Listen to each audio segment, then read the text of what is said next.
Shalom, selamat bertemu kembali kepada GWP Taman Firdaus, teman-temanku di seluruh Indonesia, terutama juga teman-temanku yang ada di Bandung Alena Tennis Group. Shalom. Pada saat ini saya akan sharing mengenai rahasia bagaimana hidup mengalami Yesus. Mengalami Yesus dalam kehidupan kita. Terambil di 1 Samuel 12 ayat 20. Saya akan bacakan. Dan berkatalah Samuel kepada bangsa itu, jangan takut. Memang kamu telah melakukan segala kejahatan ini. Tapi janganlah berhenti mengikuti Tuhan, melainkan beribadahlah dengan segenap hatinya. Inilah Samuel memberikan perkataan kepada orang-orang Israel. Dia katakan, jangan takut. Memang kamu telah membuat kejahatan. Tetapi jangan berhenti untuk mengikuti Tuhan. Beribadahlah dengan segenap hati. Jangan takut, saudara. Oke, kita baca di Yesaya 41 ayat 10 mengatakan, janganlah takut, sebab aku menyertai engkau. Janganlah bimbang, sebab aku ini Allahmu.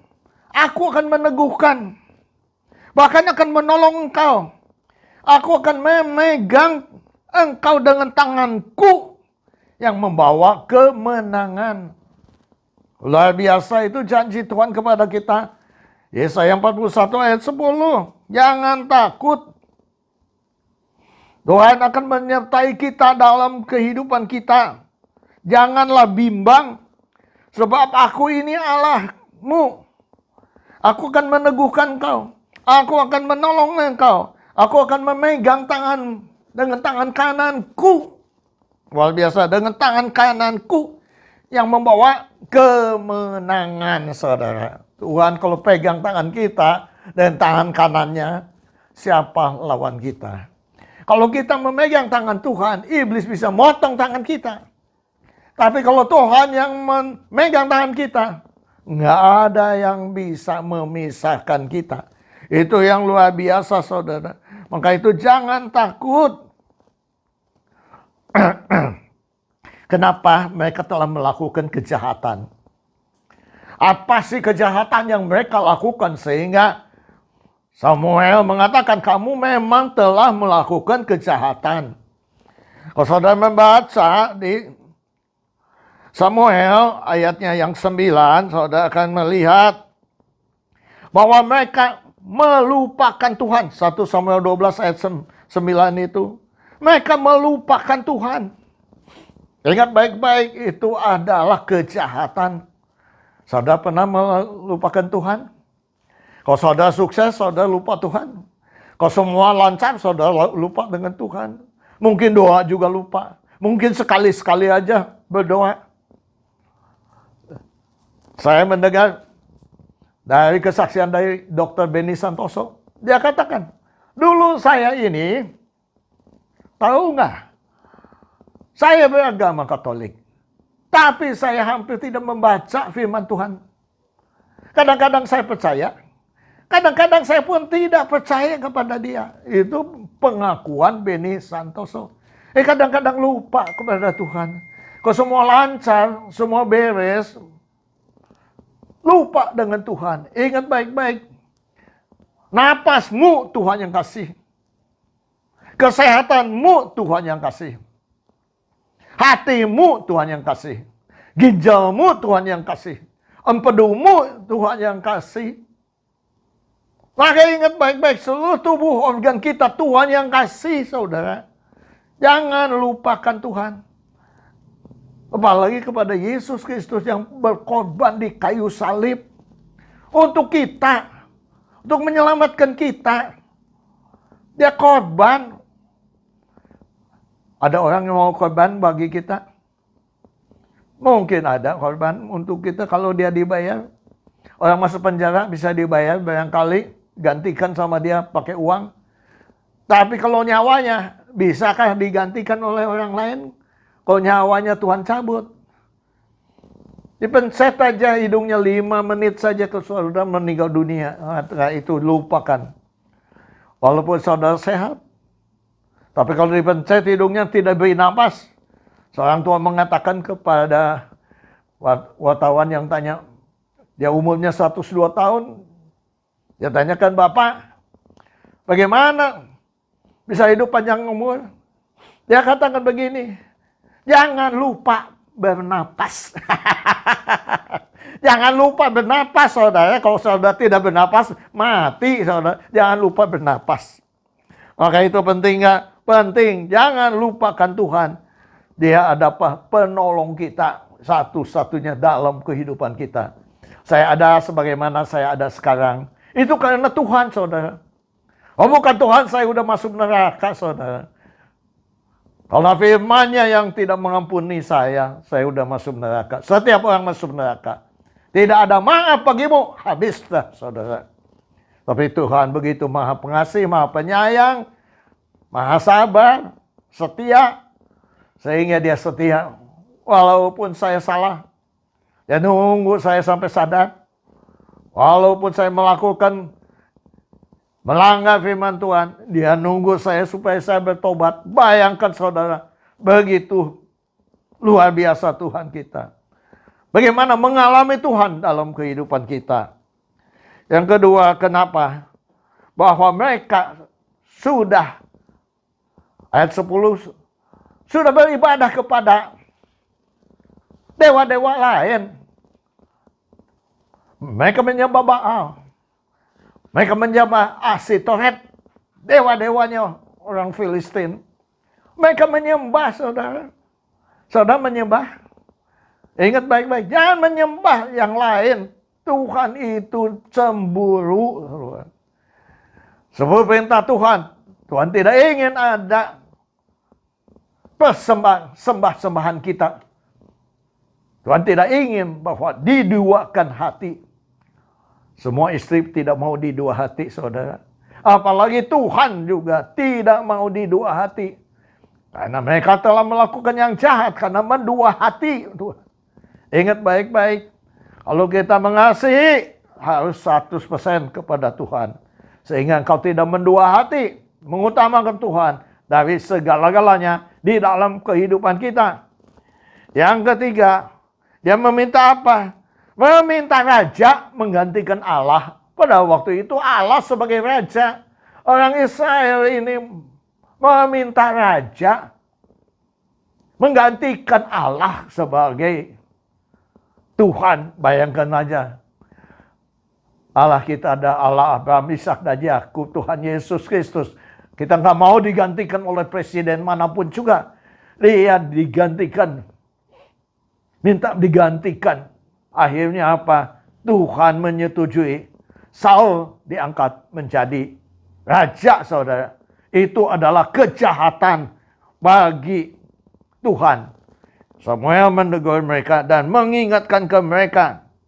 Maka itu kuncinya adalah jangan berhenti mengikuti Tuhan, saudara.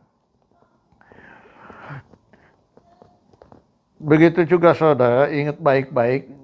Mulai saat ini, saudara harus ingat.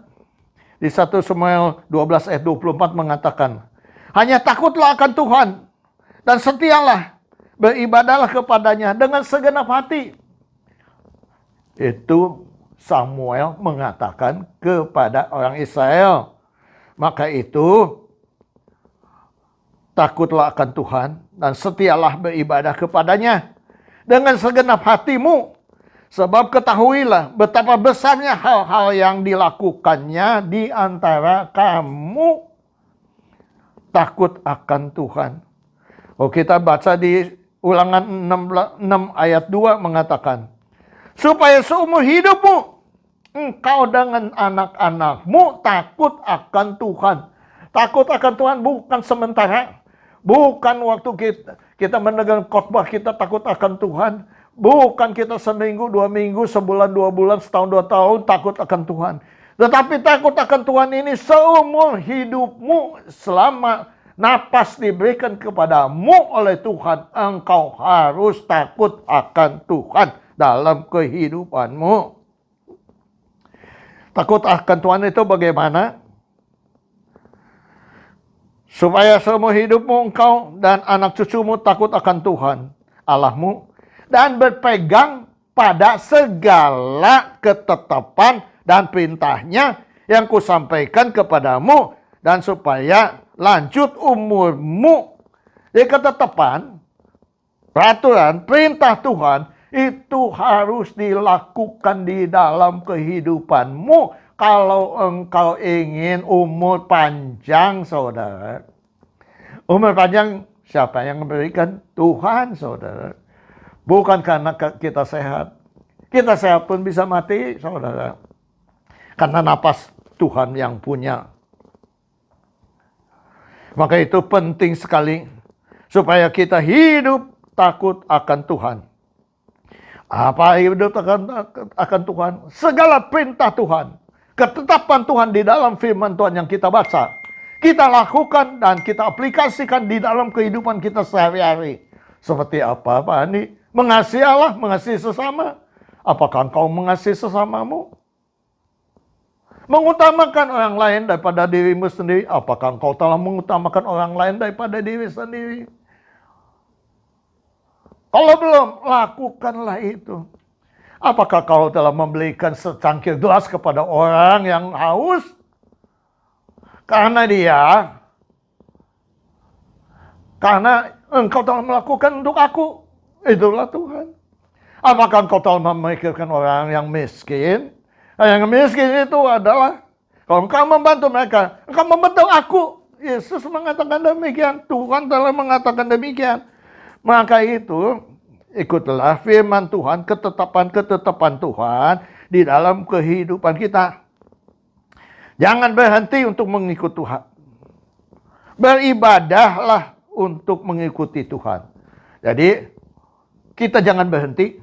Bahkan, karena kita jatuh, karena kita berbuat kejahatan, karena kita kurang beribadah kepada Tuhan, karena kita kurang bersungguh-sungguh kepada Tuhan, maka itu disebutnya beribadahlah kepada Tuhan dengan segenap hatimu, dengan seluruh hidupmu, pikiran, hati, jiwa, rohmu.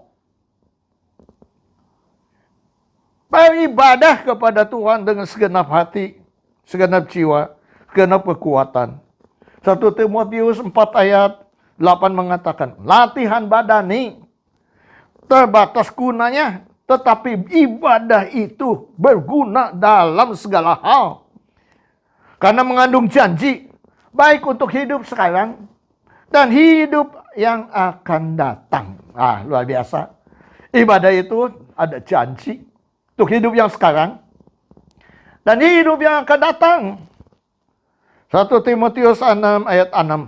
Memang ibadah itu kalau disertai rasa cukup, memberi keuntungan yang besar bagi kita semuanya. Memberi keuntungan yang besar, saudara. Luar biasa. Luar biasa. Petrus mengikuti Yesus. Apa yang dia dapatkan? Mengalami mujizat. Jalan di atas air. Yesus berkata kepada Petrus, sebelum ayam berkokok, kau telah menyangkal 3 kali. Ternyata benar adanya. Perkataan Tuhan ya dan amin, saudara. Dan terbukti.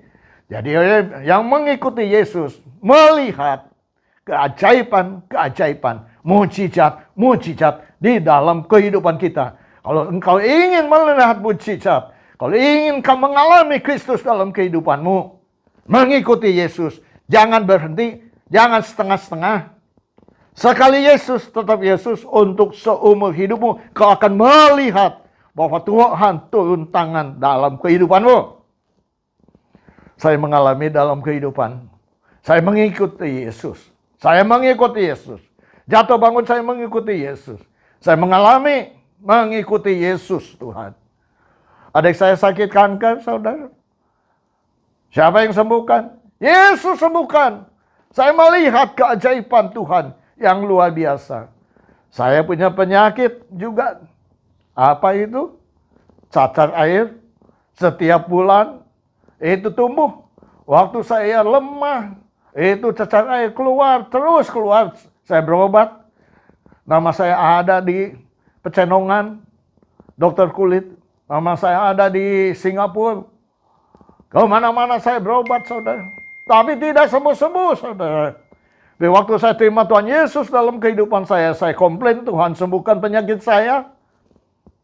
Tahun 30 tahun yang lalu, saya sudah disembuhkan sampai sekarang. Tidak makan obat. Lihat mujizat. Sampai saya hampir tenggelam di Australia. Tapi ada yang menolong saya. Dan saya hidup. Dan saya berdoa, Tuhan katakan, aku baptis engkau di laut, supaya engkau tidak mempermainkan baptisan. Bayangkan, mengalami mujizat dalam kehidupan kita. Mengalami Tuhan dalam kehidupan kita. Saudara, kalau melihat di firman Tuhan, saudara bisa baca Hakim-Hakim 7, mengenai siapa? Mengenai Gideon 1-25. Hakim-Hakim 7 1-25. Gideon berperang dengan orang-orang Midian. Tapi Tuhan menyertai Gideon. Tuhan kalahkan. Tidak perlu terlalu banyak yang melawan orang Midian. Walau orang Midian banyak sekali. Dia katakan, siapa yang mau pulang? Pulanglah. Bapak yang pulang 22.000. Tentara pulang. Jadi tinggal berapa? Tinggal 10.000. Tuhan katakan itu juga terlalu banyak. Berapa yang Tuhan pilih? Tuhan bilang, minum air di sungai itu. Siapa yang membawa air ke mulutnya, pakai tangan ke mulutnya, itulah yang dipilih. 300 orang yang dipilih. Melawan yang begitu banyak tentara musuh, hanya 300 orang saja, saudara. Luar biasa nggak? Luar biasa, saudara.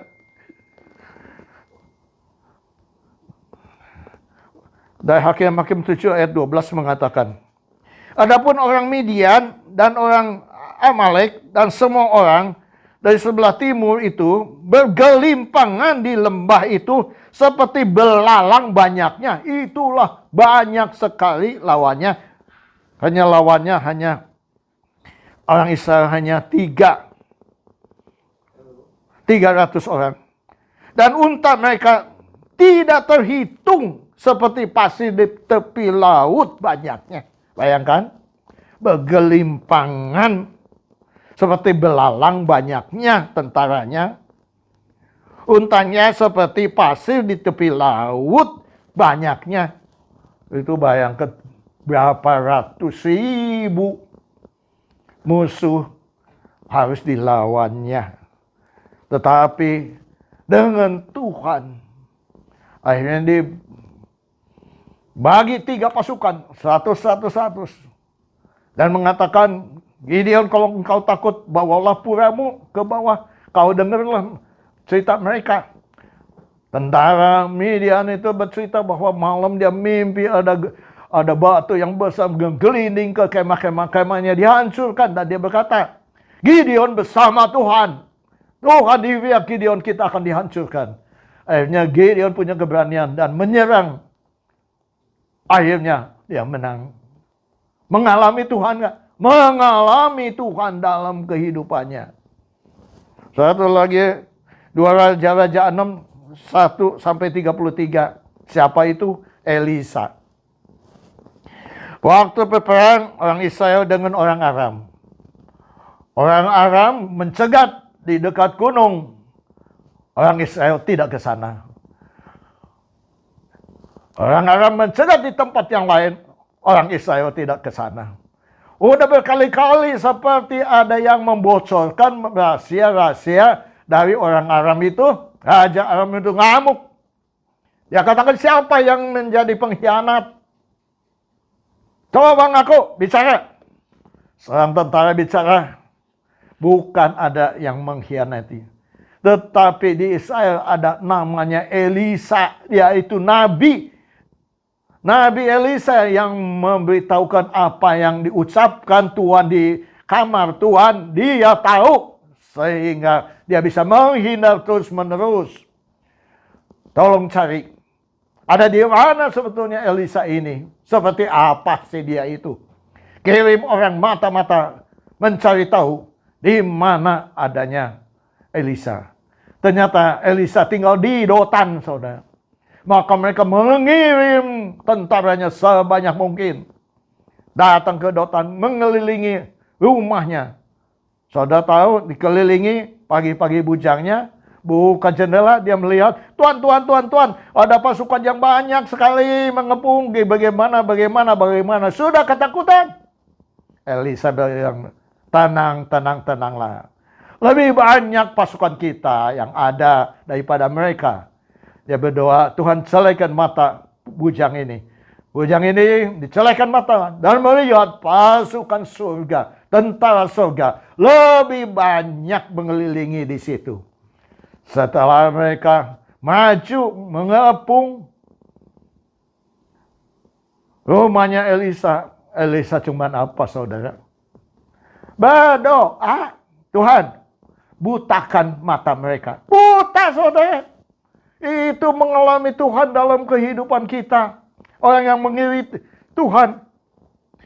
Orang yang mengiringi Tuhan akan mengalami Tuhan dalam kehidupannya. Luar biasa, saudara. Dia mengalami Tuhan dalam kehidupannya. Sehingga semuanya telah dibutakan. Dan Elisa bilang, jalannya ke sini, jalannya ke sana. Akhirnya mereka dituntun jalan. Setelah sampai, dia berdoa, Tuhan, bukakan mata mereka. Tahu ada di mana? Ada di kota, saudara. Udah begitu, raja katakan, bagaimana saya bunuh aja semuanya? Elisa bilang, bagaimana orang sudah menyerah begitu, kok dibunuh? Mereka tidak bersenjata, masa dibunuh? Jangan bunuh mereka. Apa yang Elisa katakan? Berikan mereka makan secukupnya. Setelah itu apa? Suruh mereka pulang. Musuh mengalami bahwa Elisa disertai Tuhan dalam kehidupannya. Siapa lawan kita? Bayangkan, saudara. Saudara ingin mengalami Tuhan dalam kehidupanmu, ikutilah. Takutlah akan Tuhan dalam kehidupanmu. Jangan berhenti untuk mengikuti Tuhan. Siapa yang berhenti mengikuti Tuhan? Yudas berhenti mengikuti Tuhan. Akhirnya apa? Bunuh diri, saudara. Maka itu jangan berhenti untuk mengikuti Tuhan. Saya tidak berhenti mengikut Tuhan. Jatuh bangun, tetap saya eksis sampai saat ini. Sehingga sungguh-sungguh Tuhan memberkati saya. Sampai saat ini saya sehat. Puji Tuhan. Mengalami Tuhan dalam kehidupan kita. Saya mengalami Tuhan dalam kehidupan kita. Sehingga makin hari saya makin percaya. Walaupun tidak melihat, saya percaya. Tuhan berserta saya kemanapun saya berada. Tuhan memelihara saya. Tuhan melindungi saya. Tuhan memberikan petunjuk-petunjuk apapun juga yang saya minta kepada Tuhan. Dulu saya tidak mengandalkan Tuhan 100%. Tapi sekarang saya mengandalkan Tuhan 100%. Dengan segenap hati. Beribadahlah kepada Tuhan. Dengan segenap hatimu. Engkau baru akan mengalami Tuhan di dalam kehidupanmu. Tuhan memberkati kita semua. Puji Tuhan. Hari ini adalah ada perjamuan. Angkatlah roti ini tinggi-tinggi. Kita renungkan kurang lebih 2000 tahun yang lalu. Yesus Kristus mati di kayu salib. Bukan karena kesalahannya. Bukan karena dosa-dosanya. Tetapi dia mengambil dosa seisi dunia. hanya kepada siapa yang percaya kepadanya tidak binasa, melainkan beroleh hidup yang kekal. Terima kasih Bapa.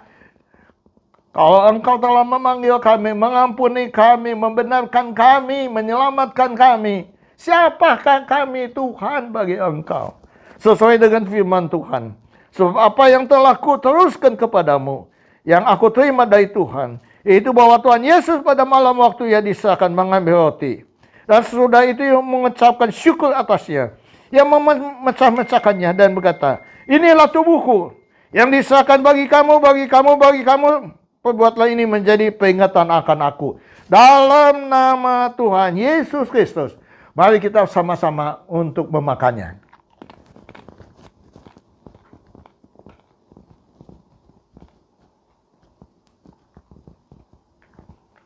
Angkat anggur ini tinggi-tinggi. Demikian juga ia mengambil cawan sesudah makan. Lalu berkata, cawan ini adalah perjanjian baru yang dimeteraikan oleh darahku. Perbuatlah ini setiap kali kamu meminumnya menjadi peringatan akan aku. Sebab setiap kali kamu makan roti ini dan minum cawan ini, kamu memberitakan kematian Tuhan sampai ia datang untuk kedua kalinya. Hanya di dalam nama Tuhan Yesus Kristus, mari kita bersama-sama meminumnya. Ucapkan syukur dan terima kasih dengan bahasa kita masing-masing. Terima kasih Tuhan. Terima kasih Yesus. Terima kasih Roh Kudus. Kami ada sebagaimana kami ada karena kasih karunia anugerah yang kau berikan kepada kami. Terima kasih Bapa untuk pengorbananmu sehingga kami dibenarkan. Kami diampuni. Kami diselamatkan. Terima kasih Bapa. Kami mau setia kepada Engkau. Setialah sampai mati. Terima kasih Bapa. Kami serahkan semuanya hanya di tangan kuasa-Mu. Dalam nama Tuhan Yesus. Kami telah berdoa dan mengucapkan syukur. Saya akan berdoa. Siapa yang sakit, taruhlah tangan kananmu di tempat yang sakit. Bapa Surgawi, Bapa yang kami kenal di dalam nama Tuhan Yesus. Dokter di atas segala dokter. Tabib di atas segala tabib. Dimanapun engkau berada. Dalam nama Tuhan Yesus Kristus. Yesus tahu penyakitmu. Yesus dapat menyembuhkan segala penyakitmu. Jamah penyakit mereka. Angkat penyakit mereka semuanya. Dan pikul di kayu salibmu. Bilu-bilumu menyembuhkan dan sempurna. Jadilah sembuh, jadilah tahir. Kalau mereka mempunyai masalah tentang pergumulan dalam keluarga, anak-anak, usaha, pekerjaan, apapun juga, Tuhan tahu. Taruhlah kedua tanganmu di dadamu, berbicara kepada Tuhan. Dia hadir pada saat ini. Engkau melihat tangan yang ditaruh di dada. Engkau yang maha tahu mengetahui permasalahan mereka. Tuhan berikan jalan keluar. Tuhan berikan kemenangan. Kalau mereka mengikuti Engkau dengan setia, kami percaya apapun permasalahannya, Engkau berikan jalan keluar dan Engkau memberikan kemenangan bagi mereka. Terima kasih Bapa. Kami serahkan semuanya hanya di tangan kuasa-Mu. Hanya di dalam satu nama. Nama di atas segala nama. Penguasa langit dan bumi dengan seisinya. Namanya Tuhan Yesus Kristus. Kami telah berdoa dan mengucapkan syukur. Haleluya. Amin. Kita akan menutup pertemuan ini. Angkatlah kedua belah tanganmu. Terimalah berkat anugerah dari Allah Bapa. Damai sejahtera dari Yesus Kristus. Persekutuan persatuan penghiburan dari Roh Kudus. Yang menghibur dan mempersatukan kami semuanya. Sekarang sampai Maranatha, Yesus datang untuk kedua kalinya. Hanya di dalam satu nama, nama di atas segala nama. Penguasa langit dan bumi dengan seisinya. Namanya Tuhan Yesus Kristus. Kami telah berdoa dan mengucapkan syukur. Haleluya. Amin. Tuhan memberkati.